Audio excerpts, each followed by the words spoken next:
We are gathered during a time of great struggle and great possibility in our faith movement and in our larger world. Our theme for this General Assembly, the power of we, speaks to the moment we find ourselves in. In recent years, the Unitarian Universalist movement has been wrestling with who we are. The word we draws a circle around a group of people. We have been asking ourselves, where have we drawn that circle? Who is included in it and who is not? Who have we placed at the center of the circle and who has been pushed to the margins? Our movement has been grappling with what it means when everyone within the circle of our faith, those in the center and those at the margins, has a valued voice and a place at the table. And we've been exploring what it means to pay attention more deeply to the perspectives of those who have been pushed to the margins or outside the circle for the majority of our movement's history. We've been learning how doing this grows our collective power, grows the power of we. It doesn't feel like a coincidence that next week, or this week, is the 50th anniversary of the Stonewall Uprising. On June 28, 1969, those who were most oppressed, trans women, drag queens, people of color, young folks living on the street, fought back against police brutality. As the uprising grew and spilled out of the Stonewall Inn, they were joined by friends and allies, now accomplices, in the streets of Greenwich Village. Together they said collectively, we are powerful. It also doesn't feel like a coincidence. This is also the 50th anniversary of the walkout of the 1969 General Assembly by representatives of the Black Affairs Council and their supporters, in the midst of what Jean Ott called the white controversy over Black empowerment. Reverend Dr. Mark Morrison Reed helps us remember that the walkout was a moment when, to those present, it felt like Unitarian Universalism might divide permanently. These events 50 years ago changed a denomination that was overwhelmingly white and straight and cisgendered to not just be engaged in the fight for queer and trans and Black liberation, but to also recognize queer and trans and Black people as we, as Unitarian Universalists and as leaders.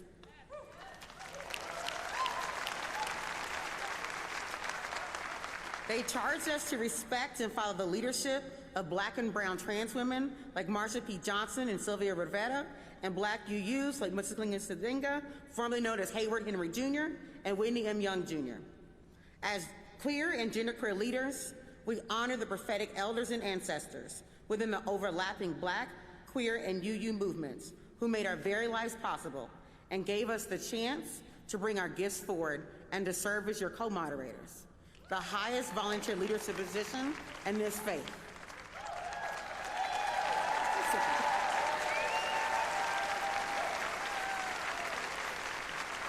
We both came of age in a UU movement that was informed by this history and the charge to honor the leadership of people of color, queer folks, and trans folks.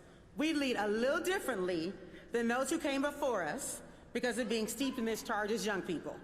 We mourn the fact that our movement has not always recognized queer, trans, people of color UUs, youth, and young adults as full members and respected leaders. We mourn those who have left and honor those who have stayed.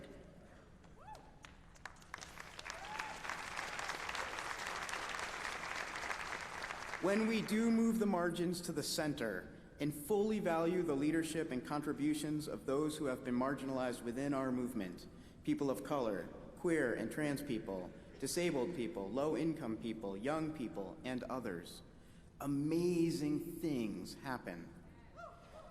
This is what your board has strived to do this year. For example, new understandings and practices of accountability are emerging as we explore how to ensure that our institutions and covenanted communities are accountable to the needs of all of us.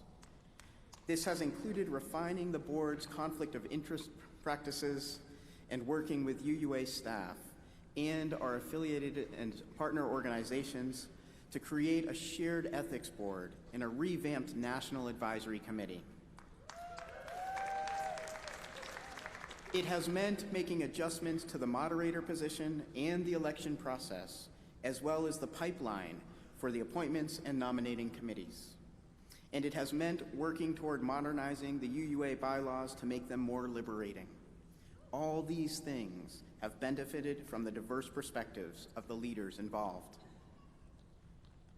But it's also important to pay attention to the impacts and really the cost of leadership for those who are most marginalized.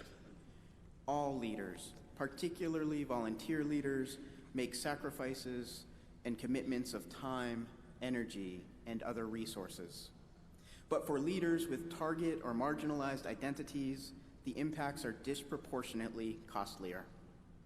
To use ourselves as an example, serving as co-moderators has meant lost wages, lost vacation, and lost rest due to spending all of our available time or our time off from our full-time jobs on our moderator duties. It means extra exhaustion from managing expectations and demands of us based on our identities. It means isolation from our communities of support due to perceptions of conflict of interest or the boundaries of the moderator role itself. We are not always respected or accepted as authorities in the ways previous moderators have been, and this means fulfilling our duties takes extra work and extra toll. Sometimes the costs are too great. We deeply mourn the fact that Trustee Cristina Rivera felt the need to resign from the board due to the disproportionate costs of being a leader with a target identity. In her case, these costs included death threats that extended beyond herself to her children, which is completely unacceptable. Every time a leader leaves for any reason, it leaves a void. We mourn the death of Jackie and the resignation of Tim Atkins this past year, and we will deeply miss Latifah Woodhouse and Vice Moderator Denise Rhymes, who are cycling off the board after this DA. But no one should have to leave because of the violence and impact of bigotry and foolishness. Dismantling systems of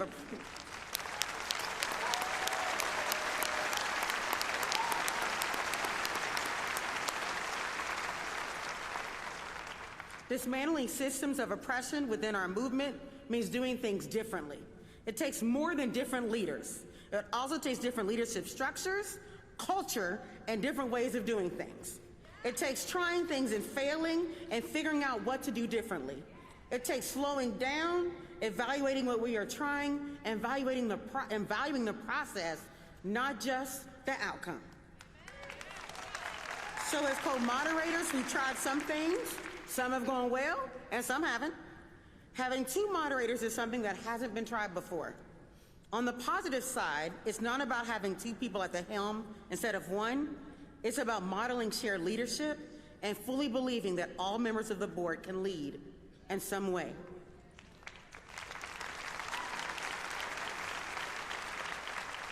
It's been a joy to be part of a board that is led by us all. You can see it in all the committee work, the shared facilitation, the reports during board meetings, and so many other ways, especially the fact that we discuss before we vote, like a day apart. It really helps. On the challenging side, your board has hoped that two moderators would mean being able to share the work, but this hasn't always worked.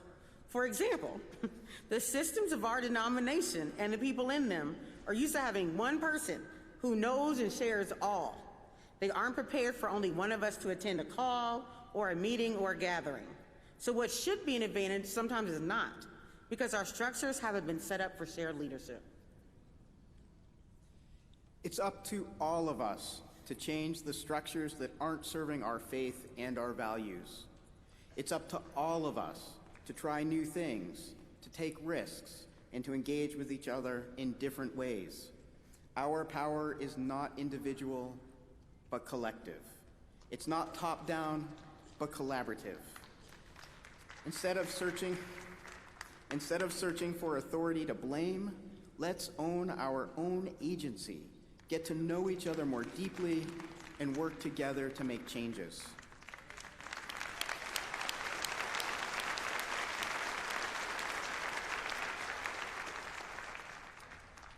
Instead of thinking of changes like co-leadership or new governance models as magic pills that will either work immediately or should be discarded whole value, let's take the time for assessment and improvement in line with our highest values. Please take seriously the power of we this week and your place in our collective we. Being part of this faith isn't about I or me, it's about we. As a covenantal faith, we need one another, and we need to be in dialogue with one another to live our faith collaboratively, not in individualism and isolation. Last year's General Assembly dipped a toe into a different way of doing governance. This year, we are moving closer to a general conference that allows for collaborative theological discernment about where we are going as a faith. This collaboration begins an active involvement in the two theme programs and conversation sessions, today from 1:30 to 4 and tomorrow from 9 a.m. to noon. Please take these sessions seriously. Fully engage in them from a place of care and attention to our collective we. We are continuing to build toward a full General Conference next year, where we will continue these conversations and decisions about our bylaws, what it means for us to dismantle oppression and white supremacy within our denomination and world, our UU principles, and who we are called to be now and for the future. We are counting on each of you to keep showing up and engaging deeply in these conversations. Before we move on, we want to give voice to the urgency of leaning into this moment together as a movement. We are sitting at the precipice of something beautiful, incredible, and radical in this faith. We must allow it to happen and not let fear and distrust of change be our guide. I encourage you to listen to Leslie Takahashi's Berry Street lecture and The Foz by Mama Paula Cole Jones to ground in what we are talking about. There are a couple of places in my life that feel like home. One is Cedartown, Florida, where my dad's family is from. My great aunt, who's 94, is here to go. When I step on that soil, especially at that little church graveyard where so many of my ancestors are buried, I feel their struggle, dreams, and joy rise up in me. The second is my church home, Tennessee Valley UU Church, that grew me up and helped mold me to the person in front of you today. The third is the Highlander Research and Education Center, a place I started going to as a child and was blessed to work at for over 11 years. Highlander was firebombed by an alt-right neo-Nazi group in April when I was at a ministerial fellowship committee meeting. They burned down our office, a lot of our archives, and left a huge neo-Nazi sign next to the burning building. Now I've gone through a lot, y'all. I've been ran off the road, shot at, had my picture and address and card posted on every neo-Nazi site in the country. But that bombing rocked me to the core. We are living in a time when white supremacy, heteropatriarchy, transphobia, and the alt-right is on the rise. The question is, how will we respond as a faith movement? We are also living in a time when many social justice organizations say and do externally does not match up with how they operate internally. I would venture to say a lot of our churches move very similarly. Deliverables matter more than the care for the people involved or the impact the work has. It is meaningless. Let me say it again. It is meaningless for organizations and movements to claim to be about changing the world and then operate in oppressive ways in terms of staffing, how decisions are made, and how people are treated.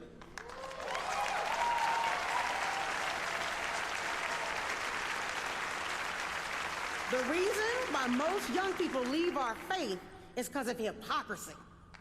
If you are raised up to think a thing, then you go and experience something else, why would you say?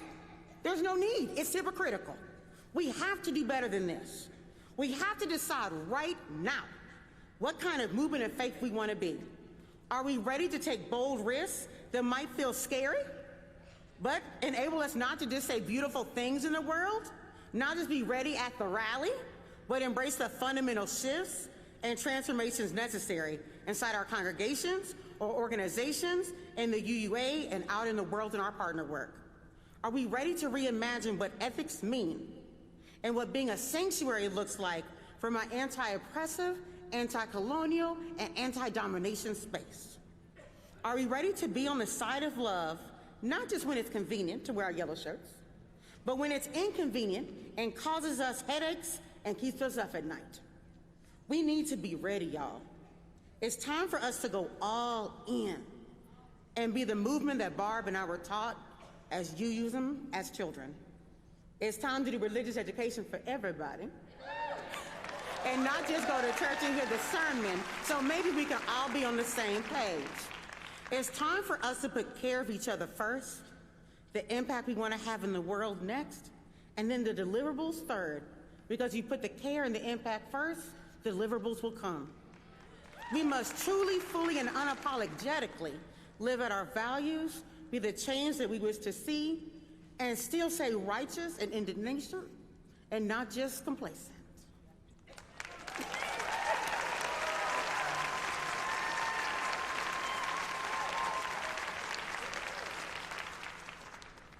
In closing, we want to give our deep thanks to the board. It's been an honor to serve as your co-moderators. We want to thank our board members who cycle off this year. Thanks to Latifah Woodhouse for her year of service on the board, to Chelsea Hendricks and Tanner Linden, our amazing youth observers.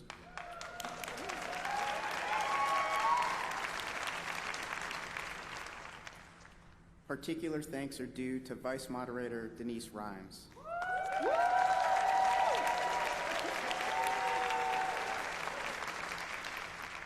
Denise, we wouldn't be as successful as we appear, as moderators or as a board, without your support.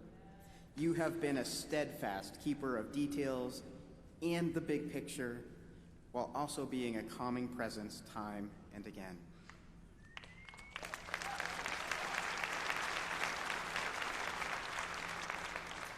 We also want to thank the incredibly awesome UUA staff and all they do for our faith.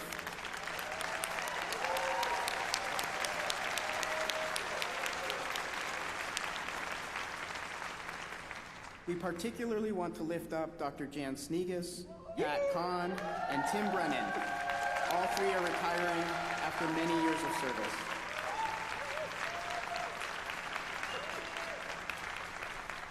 Tim, thank you for the expertise, leadership, and clarity you brought to the CFO position as a UU, and your passion for socially responsible investing and shareholder activism.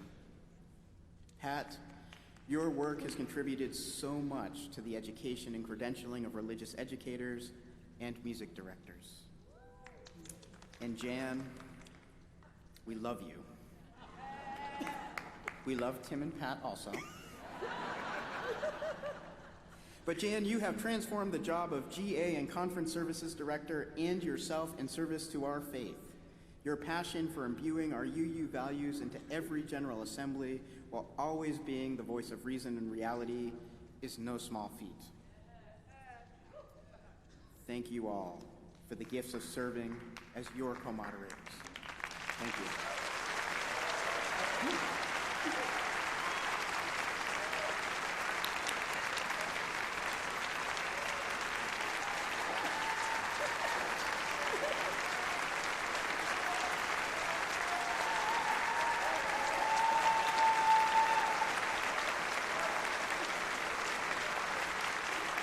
Thanks, y'all.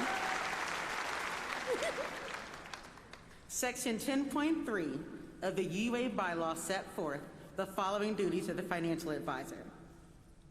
The amazing financial advisor shall advise the president and the board of trustees on financial policy and shall assist the board in long-range planning by reviewing the sources of funds, the application of funds designated for specific purposes, the balance between foreseeable income and proposed expenditures, and the overall financial welfare of the association. From time to time, the financial advisor shall report to the president and board findings and recommendations respecting the current financial affairs of the association and long-range planning.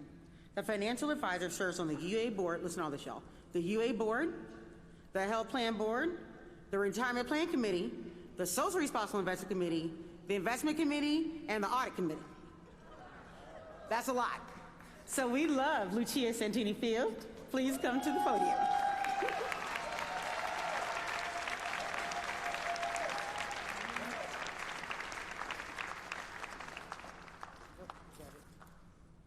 Good morning, everyone. I'm so hopeful I'm not going to fall in front of all of you. It's not clear yet whether I will or won't. So I have been very privileged to serve as financial advisor to the UUA and am extremely pleased to report another year of balanced and successful fiscal operations in the numerous, highly complex financial organizations that support the mission of our UUA. The staff leadership team, under the inspired, clear, focused, passionate, and compassionate leadership of Reverend Susan Frederick Ray, in combination with the UUA Board of Trustees, led more than capably by Alandria Williams and Barb Grieve, continues to ensure that the mission and vision of our faith are centered, while ensuring that revenues and expenses are carefully balanced. Over the past few years, the introduction of a new, more equitable and sustainable formula for congregational commitment to support our faith movement was tested, revised, and implemented widely in the fiscal year just ending. Change takes time, and we're grateful to congregations for their patience with the implementation of the new formula. We ask for your strong, generous congregational support for the new model to support our covenantal work together, and we ask your patience with inevitable questions or issues you or your volunteers or staff encounter. On behalf of the board, I thank you for your flexibility, engagement, and continued commitment to support the work of our faith in this critical time. I am very pleased to report that the significant financial operations of the association and related entities, as reflected in the UUA's budget, Common Endowment Fund, retirement plan, health plan, and Beacon Press, are all very healthy and well managed, and in the hands of competent and experienced staff, and overseen by committees of competent and experienced volunteers. I recognize with gratitude for his long and extremely valuable service to our faith the many contributions of Tim Brennan in his role as CFO of our UUA.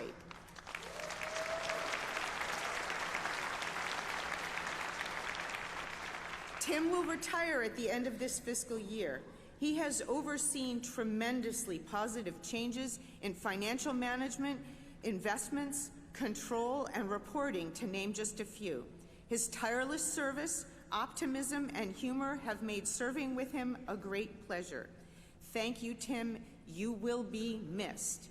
I hope all of you will see the short video documenting the UUA's significant corporate activism related to climate change initiatives, which highlights Tim's strategic leadership and commitment to this critical work. As you know, the association has been focused on the important work of dismantling systems of oppression and white supremacy. This is critical work at any time for our faith, and it is long overdue in our faith and our country. We must all commit to learning, self-reflection, and constructive change to support this work. I am very happy to note that all of the financial committees, Investment Committee, Socially Responsible Investment Committee, Health Plan Board, Retirement Plan Committee, and Audit Committee all recognize the pivotal role that money, in its many forms, plays in sustaining these systems, and the committees and staff together, responsibility for a thoughtful examination of how our work may support or dismantle systems of oppression. I am grateful to the many talented, committed volunteers willing to consider these new questions and new paths. I thank you for your support of Unitarian Universalism. I am thankful for our faith leaders and for the commitment of so many to justice and peace for all. Thank you.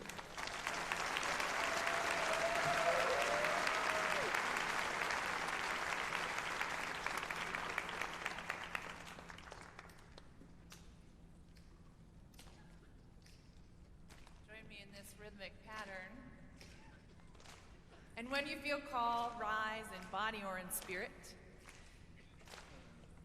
In our opening ceremony, we taught you We Rise, the movement song by Batya Levine.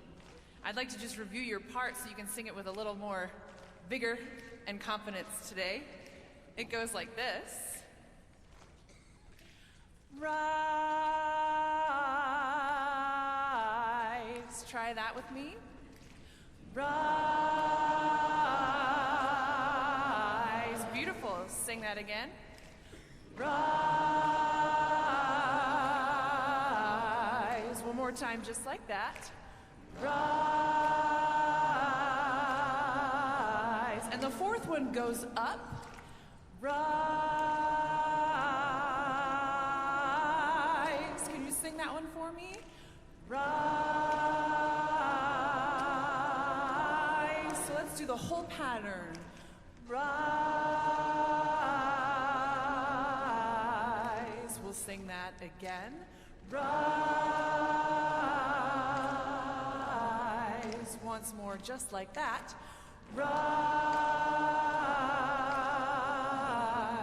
And the last one goes up. Rise. Brilliant. We rise, humbly hearted, rise, won't be divided, rise, with spirit to guide us, rise. Let's sing all that again. We rise, humbly hearted, rise. We won't be divided, rise, with spirit to guide us, rise. The second part sounds like this.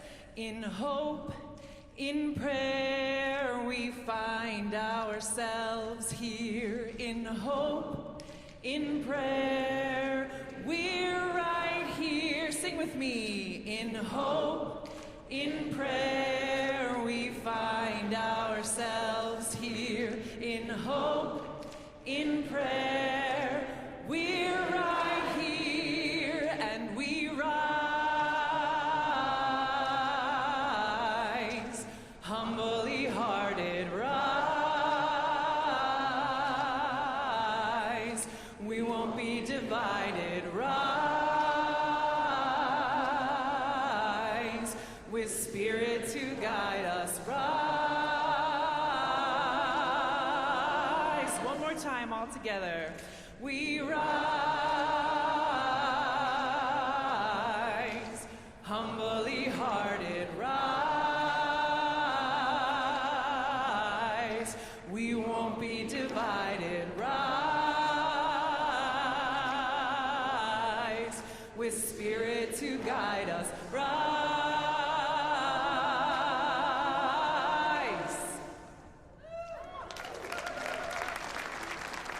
Thank you, Emily. It is my distinct pleasure to invite to our podium the Reverend Dr. Susan Frederick Gray, our president of the UUA, to give her annual report.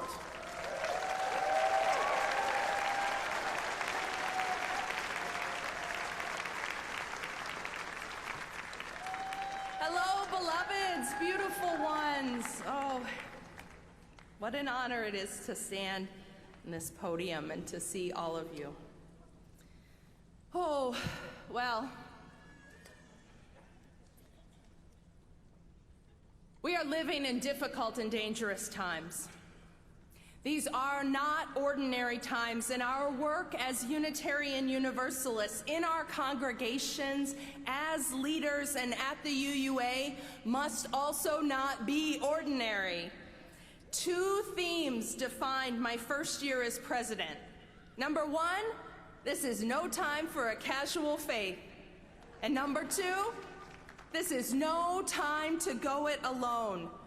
Now, these themes shaped my earliest priorities. First, to clarify the UUA's mission and put it at the heart of all we do.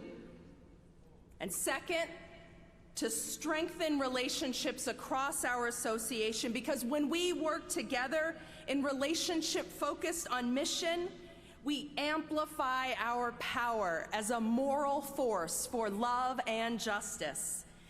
And right now, together, we have the enormous task of embracing bold institutional change that truly embodies the liberatory values of our faith, a beloved community where all people of all identities thrive.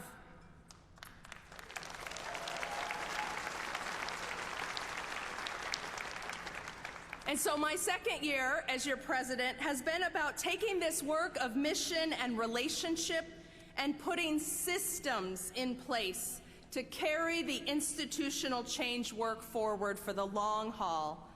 Now, describing the work of systems is not glamorous, but it is this daily shovel work that makes the noteworthy moments possible. It is systems that make sure that change efforts last. And one part of this shovel work has been to clarify, how do we actually move organizational change? How do systems shift? And this question matters not just to the UUA, but to our congregations that are also seeking to unlock the power, the impact, and the liberatory spirit of our communities. So how do you change the culture of an institution? Well, 5 things are essential.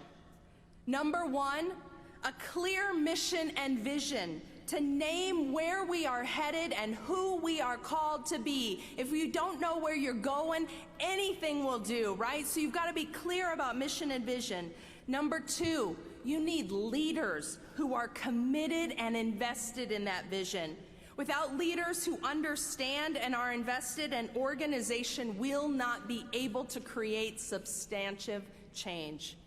Number 3, you need ongoing skill building, because guess what? Change is not just about a mindset. Change requires specific and real skills and ongoing learning and skill development. A learning community is a change community. Number 4, accountable relationships beyond the organization, because change cannot come only from within. Partnerships with directly impacted communities root us in the needs of those most impacted by systems of oppression. And then number 5, strong relationships within and across the organization. Creating change for the long term requires always developing relationships, always developing leadership, and always developing increasing commitment and the power of we around the mission and vision. So this is the guide that we are using to move institutional change at the UUA, and you'll hear it echoed directly as I dive more deeply into the work of what we've been up to this year. So what comes first? Mission and vision. The UUA's core mission is threefold. Number 1, to equip congregations for health and vitality. Number 2, to train and support leaders, both lay and professional.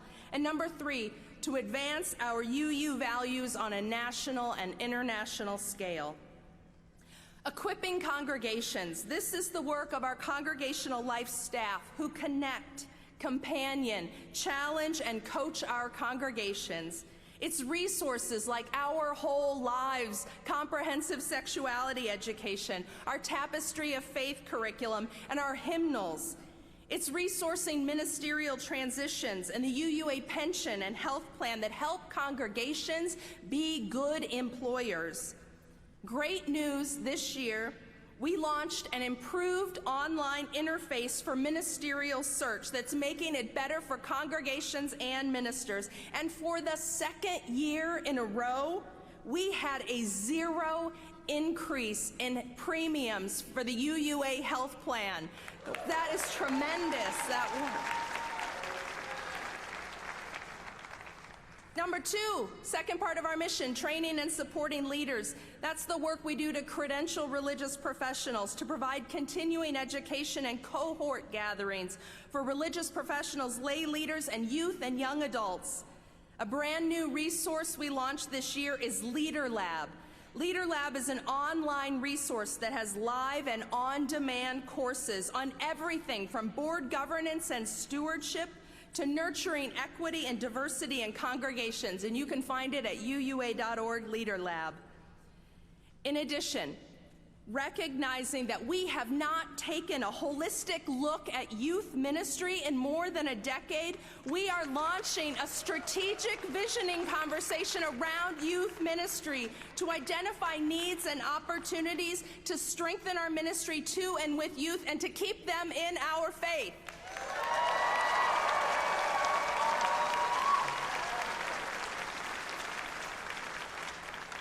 Barb and Alandria aren't the only one grown in this faith.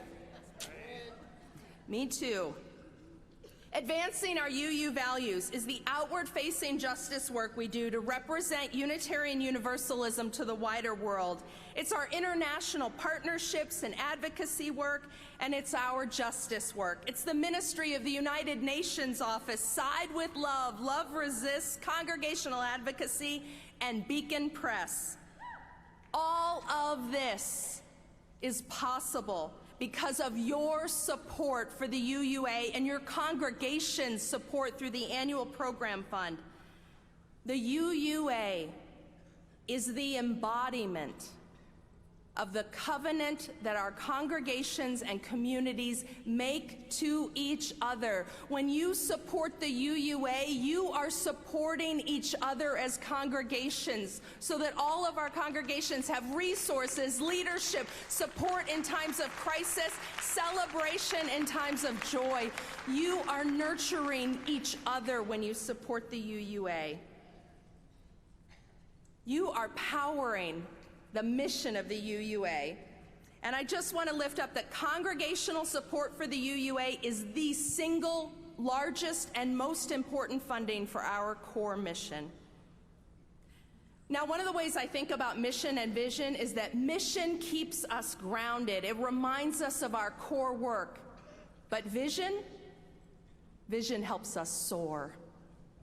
Part of the hope for this 2019 General Assembly and the upcoming year is to be in discernment across our association about our vision for Unitarian Universalism, the power of we. Now, while this is in progress, we at the UUA have articulated an operational vision to guide the changes that we must live into at the UUA. Our vision at the UUA is to create a UUA in which the aspirations of Unitarian Universalism as a beloved, anti-racist, anti-oppressive, multicultural faith community are reflected. A UUA in which people of color and indigenous people, trans and non-binary folks, people with disabilities,